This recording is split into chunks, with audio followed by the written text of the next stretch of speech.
ಈ ಹೆಬ್ಬಾವು ಸಿಕ್ಕಿದ್ದು ಗಂಗಾವತಿ ನಗರದ ಆನಗುಂದಿ ರಸ್ತೆಯಲ್ಲಿರೋ ರಾಮುಲ್ ಕಾಲೇಜ್ ಎದುರುಗಡೆ. ಎಲ್ಲರಿಗೂ ನಮಸ್ಕಾರ. ಇದೇ ಮೊದಲೇ ಸಾರಿ ಇಷ್ಟು ದೊಡ್ಡ ಹೆಬ್ಬಾವನ್ನ ರಕ್ಷಣೆ ಮಾಡಿರೋದು. ಇದಕ್ಕೂ ಮುಂಚೆ ಒಂದು ಚಿಕ್ಕ ಹೆಬ್ಬಾವನ್ನ ರಕ್ಷಣೆ ಮಾಡಿದ್ದೆ. ನಿನ್ನೆ ಅಂದರೆ ಸೋಮವಾರ ರಾತ್ರಿ 7 ಗಂಟೆಗೆ ಶಶಿಯಣ್ಣ ಅಂತಿದ್ದಾರೆ, ಅವ್ರು ಕಾಲ್ ಮಾಡಿದ್ರು. ಹಿಂಗೆ ರೋಡಲ್ಲಿ ದೊಡ್ಡ ಹೆಬ್ಬಾವು ಬಂದಿದೆ, ಬೇಗ ಬಾಯಿಲ್ಲ ಅಂತ ಹೊಡಿತಾರೆ ಅಂತೇಳಿ ಹೋಗೋವರೆಗೂ ಅದನ್ನು ಹೊಡೆದನ್ನು ತಡೆದಿದ್ರು ಅವರು. ಈ ವಿಡಿಯೋ ನೋಡೋಕೆ ಮುಂಚೆ ಒಂದು ಸಣ್ಣ ವಿನಂತಿ ನಿಮ್ಮಲ್ಲಿ, ಹೊಸ್ದಾಗಿ ಯಾರಾದರೂ ವಿಡಿಯೋ ನೋಡ್ತಾ ಇದ್ದರೆ ಸಬ್ಸ್ಕ್ರೈಬ್ ಮಾಡ್ಕೊಳ್ಳಿ, ಜೊತೆಗೆ ಬೆಲ್ ಐಕಾನ್ ಕ್ಲಿಕ್ ಮಾಡಿ. ಈ ವಿಡಿಯೋನ ಪೂರ್ತಿಯಾಗಿ ನೋಡಿ, ನಿಮ್ಮ ಅನಿಸಿಕೆಯನ್ನು ಕಾಮೆಂಟ್ ಮಾಡಿ ತಿಳಿಸಿ. ನಿಮ್ಮ ಸ್ನೇಹಿತರಿಗೂ ವಿಡಿಯೋ ಶೇರ್ ಮಾಡಿ.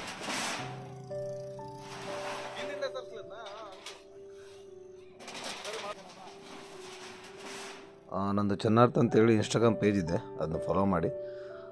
ಚೆನ್ನ ಬ್ರೂಸ್ ಅಂತೇಳಿ ಫೇಸ್ಬುಕ್ ಪೇಜ್ ಇದೆ, ಅದನ್ನು ಫಾಲೋ ಮಾಡ್ಕೊಳ್ಳಿ. ನಾನು ಪ್ರಾಣಿ ಪಕ್ಷಿಗಳಿಗೆ ಮಾಡೋ ಸಣ್ಣ ಸಹಾಯದಲ್ಲಿ ನಿಮ್ಮ ಸಹಕಾರ ಇರಲಿ. ಈ ಮೊದಲೆಲ್ಲ ಹೆಬ್ಬಾವುಗಳು ಊರಲ್ಲಿ ಬರ್ತಾಯಿದ್ದಿಲ್ಲ, ಊರು ಆಚೆ ಇರ್ತಾಯಿದ್ದು. ಇತ್ತೀಚಿನ ವರ್ಷಗಳಲ್ಲಿ ಊರಲ್ಲಿ ಬರ್ತಾಯಿದ್ದಾವೆ, ಕಾಣ್ತಾ ಇದ್ದಾವೆ. ಕಾರಣ ಊರು ಆಚೆ ಕೂಡ ಅವಕ್ಕೆ ನೆಮ್ಮದಿ ಇಲ್ಲ. ಈ ಹೊಳೆ, ಕೆರೆ, ಗುಡ್ಡ, ಬೆಟ್ಟ ಮತ್ತು ಹೊಲ ಗದ್ದೆ ಇಲ್ಲೆಲ್ಲ ಜನರು ಆಕ್ರಮಣ ಮಾಡಿ ಅವನ್ನೇ ಅಂತಲ್ಲ ಎಲ್ಲ ಪ್ರಾಣಿಗಳಿಗೂ ಹಿಂಸೆ ಕೊಡ್ತಾ ಇದ್ದಾರೆ, ಅವನ್ನ ಸಾಯಿಸ್ತಾ ಇದ್ದಾರೆ. ಈ ಹಾವೊಂದೇ ಅಂತಲ್ಲ, ದಯವಿಟ್ಟು ಯಾವ ಪ್ರಾಣಿನ ಹಿಂಸೆ ಮಾಡೋಕ್ಕೆ ಹೋಗ್ಬೇಡಿ. ಬದುಕೋಕೆ ನಿಮ್ಗೆ ಎಷ್ಟು ಹಾಕಿದ್ದು ಅವುಗಳಿಗೂ ಅಷ್ಟೇ ಹಾಕಿದೆ. ನೀವೆಲ್ಲ ಬಂದು ಪ್ರಾಣಿಗಳಿರೋ ಜಾಗನ ಕಬ್ಜೆ ಮಾಡಿದ್ದೀರ, ಹಾಗಾಗಿ ಅವ್ರ ಜೊತೆ ಹೊಂದ್ಕೊಂಡು ಹೋಗೋದು ನಿಮ್ಮ ಕರ್ತವ್ಯ. ನೀವು ಪ್ರಾಣಿಗಳನ್ನ ಹಿಂಸೆ ಮಾಡ್ತಾ, ಪ್ರಾಣಿಗಳನ್ನ ಸಾಯಿಸ್ತಾ, ಕ್ರೂರ ಪ್ರಾಣಿಗಳಂತ ಬದುಕಬೇಡ್ರಿ, ಪ್ರಾಣಿಗಳ ಜೊತೆಗೆ ಬದುಕ್ರಿ.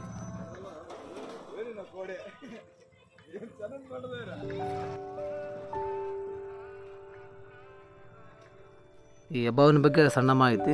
ಈ ಹೆಬ್ಬಾವುಗಳು ವಿಷಕಾರಿ ಅಲ್ಲ, ಇದು ಕಚ್ಚಿದ್ರೆ ಗಾಯ ಆಗುತ್ತೆ, ಯಾರು ಸಾಯಲ್ಲ. ಇದು ಒಳ್ಳೆ ಈಜುಗಾರ ಕೂಡ ಹೌದು. ಈ ಹೆಬ್ಬಾವಿಗೆ ಇಂಡಿಯನ್ ಪೈಥಾನ್ ಮತ್ತು ಕಪ್ಪು ಬಾಲದ ಪೈಥಾನ್, ಭಾರತೀಯ ರಾಕ್ ಪೈಥಾನ್, ಏಷಿಯನ್ ಪೈಥಾನ್ ಈ ಹೆಸರಿಂದ ಕರೀತಾರೆ. ಇದು ವಿಶ್ವದ ದೊಡ್ಡ ಗಾತ್ರದ ಹಾವುಗಳಲ್ಲಿ ಇದು ಒಂದು. ಈ ಹೆಬ್ಬಾವಿನ ಆಹಾರ ಬಂದು ಸಸ್ತನ್ಯಗಳು, ಪಕ್ಷಿಗಳು ಮತ್ತು ಸರೀಸೃಪಗಳು, ಉಭಯಚರಗಳು ಇವನ್ನೆಲ್ಲ ತಿನ್ನುತ್ತೆ. ಇದು ಜಾಸ್ತಿ ಬೇಟೆಯಾಡೋದು ಸಸ್ತನಿಗಳನ್ನು. ಈ ಹೆಬ್ಬಾವುಗಳು ತನ್ನ ಬೇಟೆ ಮೇಲೆ ದಾಳಿ ಮಾಡಿ ಅದನ್ನು ಸುರುಳಿ ಆಕಾರ ಸುತ್ತಕೊಂಡು ಅದನ್ನು ಉಸಿರುಗಡಿಸಿ ಸಾಯಿಸಿ ಆಮೇಲೆ ತಿನ್ನುತ್ತೆ. ಈ ಹಾವಿನ ದವಡೆಗೆ ಮತ್ತು ಮೂಳೆಗೆ ಸಂಪರ್ಕ ಇಲ್ಲದಿರೋದ್ರಿಂದ ಇದು ತನಗಿಂತ ಗಾತ್ರದಲ್ಲಿ ದೊಡ್ಡದಾದ ಪ್ರಾಣಿಗಳನ್ನು ನುಂಗುತ್ತೆ. ಈ ಹೆಬ್ಬಾವುಗಳು ಬೇಟೆಯಾಡಿ ಹೊಟ್ಟೆ ತುಂಬ ಊಟ ಮಾಡಿದ್ರೆ 1 ವಾರ 2 ವಾರ ಅದಕ್ಕಿಂತ ಜಾಸ್ತಿ ದಿನಗಳವರೆಗೂ ಊಟ ಮಾಡಲ್ಲ ಇದು. ಈ ಉಪವಾಸದಲ್ಲಿ ದಾಖಲಾಗಿರೋ ದಿನಗಳು ಬಂದು 2 ವರ್ಷ ಅಂತೆ, ನನಗೆ ಗೊತ್ತಿಲ್ಲ, ಗೂಗಲಲ್ಲಿ ಸಿಕ್ತು. ಈ ಹೆಬ್ಬಾವುಗಳು 3 ರಿಂದ 4 ಮೀಟ್ರ್ ಬೆಳೀತವೆ ಸಾಮಾನ್ಯವಾಗಿ, ಜಾಸ್ತಿ ಅಂದರೆ 4 ರಿಂದ 5 ಮೀಟ್ರು ಇಲ್ಲ 6 ಮೀಟ್ರು ಲಾಸ್ಟ್ ಬೆಳೆಯೋದು. ಹೆಬ್ಬಾವಿನ ತೂಕ ಬಂದು 30 ರಿಂದ 40 kg ಸಾಮಾನ್ಯವಾಗಿ, ದೊಡ್ಡವು ಅಂತಂದರೆ 90 kgವರೆಗೂ ಬರ್ತವೆ. ಇದರ ಜೀವಿತಾವಧಿ ಬಂದು 20 ರಿಂದ 30 ವರ್ಷ. ಇದು ಆರಾಮಾಗಿ ಒಳ್ಳೆ ವಾತಾವರಣದಲ್ಲಿದ್ದರೆ, ಯಾವುದು ಅಪಾಯ ಬರದೇ ಇರೋಂಗಿದ್ರೆ 34 ವರ್ಷ 35 ವರ್ಷ ಬದುಕುತ್ತೆ. ಇನ್ನು ಗಾತ್ರದಲ್ಲಿ ಈ ಗಂಡು ಹಾವಿಗಿಂತ ಹೆಣ್ಣು ಹೆಬ್ಬಾವುಗಳು ತೂಕ ಮತ್ತು ಉದ್ದ ಎರಡರಲ್ಲೂ ಜಾಸ್ತಿ ಇರುತ್ತೆ, ಅದು ಸಂತಾನೋತ್ಪತ್ತಿ ಕಾರಣದಿಂದ. ಈ ಹಾವುಗಳು ಡಿಸೆಂಬರಿಂದ ಫೆಬ್ರವರಿ ಒಳಗಡೆ ಸಂತಾನೋತ್ಪತ್ತಿ ನಡೆಸ್ತವೆ. ಅದಾದಮೇಲೆ 3 ತಿಂಗಳಾದಮೇಲೆ ಮೊಟ್ಟೆಯನ್ನು ಇಡ್ತವೆ. ಇದು ಒಂದೇ ಬಾರಿಗೆ ಸಾಮಾನ್ಯವಾಗಿ 40 ರಿಂದ 50 ಮೊಟ್ಟೆ ಇಡುತ್ತೆ. ಜಾಸ್ತಿ ಅಂತಂದರೆ 100 ಮೊಟ್ಟೆವರೆಗೂ ಇಡ್ಬೋದು ಇದು.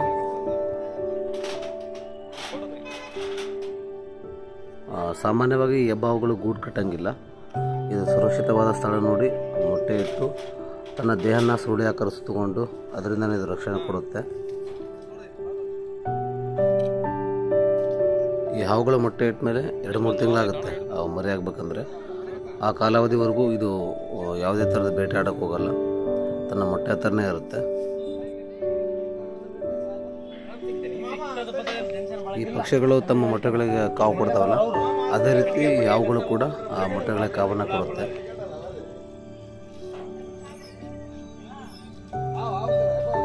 ಈ ಮರಿಗಳು ಮೊಟ್ಟೆ ಹೊಡೆದು ಆಚೆ ಬಂದ ನಂತರ ಸ್ವತಂತ್ರವಾಗಿ ತನ್ನ ಜೀವನ ಆರಂಭಿಸ್ತವೆ.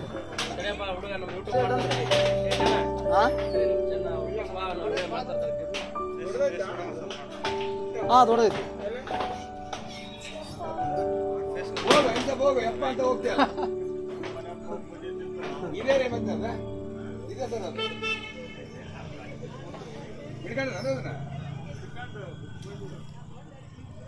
ಈ ಹೆಬ್ಬಾವುಗಳು ಬೇರೆ ಹಾವುಗಳ ರೀತಿ ಬೇಟೆನ ಹುಡ್ಕೊಂಡು ಹೋಗಲ್ಲ.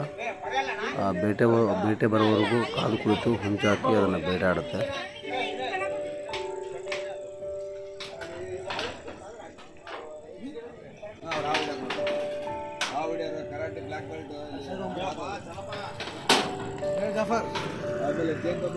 ಸಾಮಾನ್ಯವಾಗಿ ಹೆಬ್ಬಾವುಗಳಿಂದ ಮನುಷ್ಯನಿಗೆ ಯಾವುದೇ ರೀತಿ ಅಪಾಯ ಇಲ್ಲ. ಇದು ಮನುಷ್ಯನ ಮೇಲೆ ದಾಳಿ ಮಾಡೋದು ತುಂಬ ಕಮ್ಮಿ. ಈ ಮನುಷ್ಯ ಕಾಡೊಳಗೆ ಹೋದರೆ ಮಾತ್ರ ಅದು ದಾಳಿ ಮಾಡಬಹುದು. ಹೆಬ್ಬಾವುಗಳು ಮನುಷ್ಯನ ಮೇಲೆ ದಾಳಿ ಮಾಡೋದು ದಾಖಲೆ ತುಂಬ ಕಮ್ಮಿ.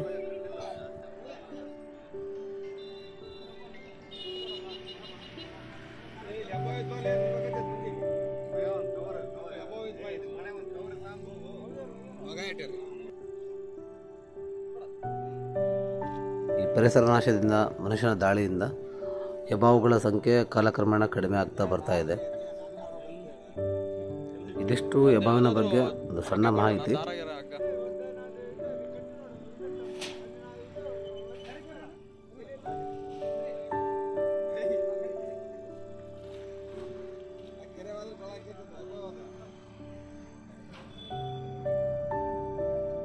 ಹೆಬ್ಬಾವು ನೋಡಿದ ತಕ್ಷಣ ಕಾಲ್ ಮಾಡಿದ್ದಾರೆ.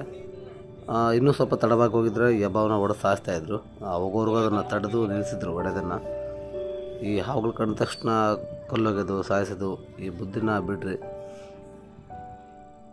ಈ ಮೊದಲೆಲ್ಲ ಊರು ಚಿಕ್ಕದಾಗಿತ್ತು, ಕಾಡು ದೊಡ್ಡದಾಗಿತ್ತು. ಕಾಡಲ್ಲಿ ನಾಶ ಮಾಡಿ ಊರು ಮಾಡ್ಕೊಂಡಿದ್ದೀರಿ, ಪ್ರಾಣಿಗಳಿಗೆ ನೆಲೆಯಿಲ್ಲದಂಗೆ ಮಾಡಿದ್ದೀರಿ. ಈ ಹಾವು ಸಿಕ್ಕಿದ್ದು ಗಂಗಾವತಿಯ ಆನೆಗುಂದಿ ರಸ್ತೆ ಸಾಯಿನಗರ ಹತ್ರ.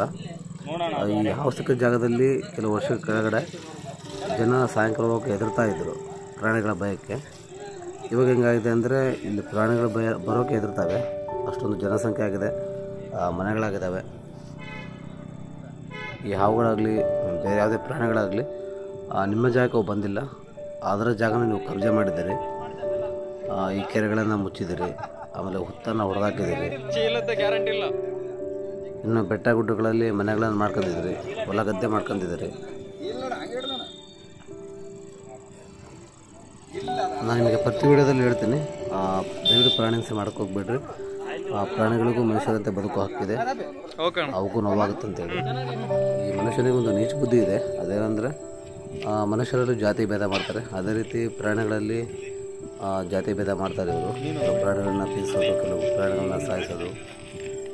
ಈ ನೀಚ ಮನುಷ್ಯನ ಪ್ರಕಾರ ಕೆಲವು ಪ್ರಾಣಿಗಳು ದೇವರು ತಿನ್ನೋ ಕೊಡಿಸಿದಾರಂತೆ, ಕೆಲವು ಪ್ರಾಣಿಗಳನ್ನು ಕೊಲ್ಲೋ ಕೊಡಿಸಿದಾರಂತೆ. ದಯವಿಟ್ಟು ಬದಲಾಗ್ರಿ. ಯಾವುದೇ ಧರ್ಮದ ಜಾತಿಯ ದೇವರು ಕೂಡ ಪ್ರಾಣಿ ಹಿಂಸೆ ಮಾಡಂತ ಹೇಳಿಲ್ಲ. ನಿಮ್ಮ ನಾಲಿಗೆ ಚಪ್ಪಲಕ್ಕೆ ನೀವು ದೇವ್ರ ಹೆಸರಲ್ಲಿ ಬಲಿ ಕೊಡ್ತೀರಾ, ಅದನ್ನು ಕಡಿಮೆ ಮಾಡಿ. ಈ ಹೆಬ್ಬಾವನ್ನ ರಕ್ಷಣೆ ಮಾಡಿದ್ಮೇಲೆ ಅರಣ್ಯ ಇಲಾಖೆಗೆ ಫೋನ್ ಮಾಡಿ ಈ ವಿಷಯ ತಿಳಿಸಿದೆ.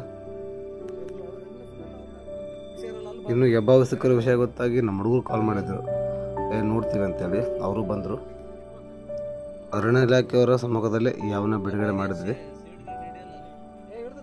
ಈ ವಿಡಿಯೋ ನಿಮಗೆ ಇಷ್ಟ ಆಗಿದ್ರೆ ಲೈಕ್ ಮಾಡಿ, ಶೇರ್ ಮಾಡಿ. ಇನ್ನು ಯಾರಾದರೂ ಸಬ್ಸ್ಕ್ರೈಬ್ ಮಾಡೋದ್ರಿಂದ ಸಬ್ಸ್ಕ್ರೈಬ್ ಮಾಡ್ಕೊಳ್ಳಿ. ಜೊತೆಗೆ ನಾನು ಚೆನ್ನಾರ್ಥ ಅಂತೇಳಿ ಇನ್ಸ್ಟಾಗ್ರಾಮ್ ಪೇಜ್ ಇದೆ, ಚೆನ್ನ ಬ್ರೂಸ್ ಅಂತೇಳಿ ಫೇಸ್ಬುಕ್ ಪೇಜ್ ಇದೆ, ಫಾಲೋ ಮಾಡ್ಕೊಳ್ಳಿ. ನಿಮ್ಮ ಸಹಕಾರ ಹೀಗೆ ಇರಲಿ. ನನ್ನ ಯೂಟ್ಯೂಬ್ ಚಾನಲ್ಲು, ಇನ್ಸ್ಟಾಗ್ರಾಮ್ ಪೇಜು ಮತ್ತು ಫೇಸ್ಬುಕ್ ಪೇಜು, ಈ ಮೂರಲ್ಲೂ ಕೆಟ್ಟ ವಿಚಾರ, ಕೆಟ್ಟ ವಿಷಯ ಯಾವುದೂ ಇಲ್ಲ. ಒಳ್ಳೆಯ ವಿಷಯ ಇದೆ. ಪ್ರಾಣಿ ಪಕ್ಷಿಗಳ ಬಗ್ಗೆ, ಐತಿಹಾಸಿಕ ಸ್ಥಳಗಳ ಬಗ್ಗೆ, ಬೆಟ್ಟ ಗುಡ್ಡಗಳ ಬಗ್ಗೆ, ಎಲ್ಲದರ ಬಗ್ಗೆ ಮಾಹಿತಿ ಇದೆ. ಇದು ಮಕ್ಕಳಿಗೆ ಯೂಸ್ ಆಗುತ್ತೆ, ನಿಮಗೂ ಯೂಸ್ ಆಗುತ್ತೆ. ನೋಡಿ, ಫಾಲೋ ಮಾಡಿ, ಸಬ್ಸ್ಕ್ರೈಬ್ ಮಾಡಿ, ಸಹಕಾರ ನೀಡಿ.